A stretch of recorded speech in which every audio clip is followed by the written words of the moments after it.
Frida Kahlo was one of four daughters of Guillermo Kahlo, a German immigrant father, and Matilda Calderón, a native Mexican mother.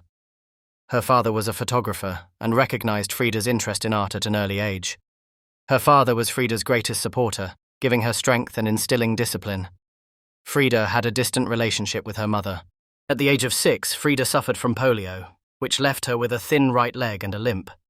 But this disability did not stop Frida from wanting to be physically active. She played soccer, swam, and tried to accomplish things that other children could not. Frida was one of the few girls admitted to the Escuela Nacional Preparatoria, a prestigious school in Mexico City. Here, with his interest in biology, he dreamed of becoming a doctor. But after the accident, she had to give up this dream. Before the accident, Frida had no inclination towards art. However, when she became bedridden, she started painting with the encouragement of her father.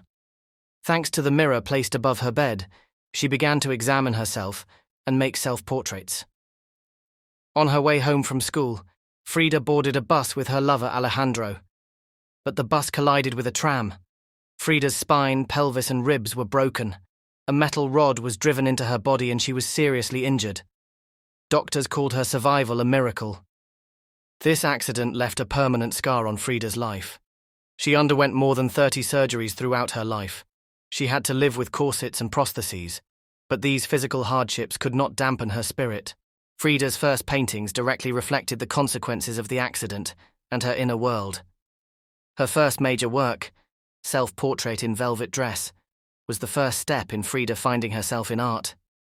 It changed the way she looked at the outside world and her own body.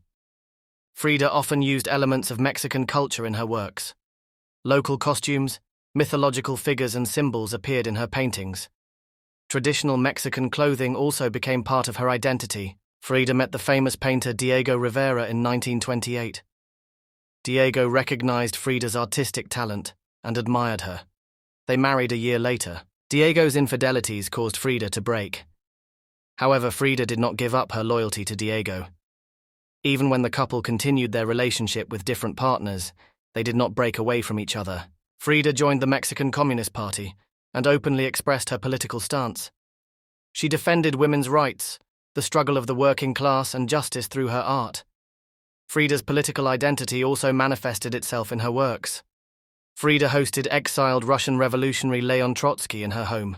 They had a brief romantic relationship, but Frida's political views carried a revolutionary message through her art. Frida struggled with constant surgeries and pain. But this pain also inspired her art. In works such as The Wounded Table, she openly portrayed her pain. Frida's physical condition gradually deteriorated in her last years.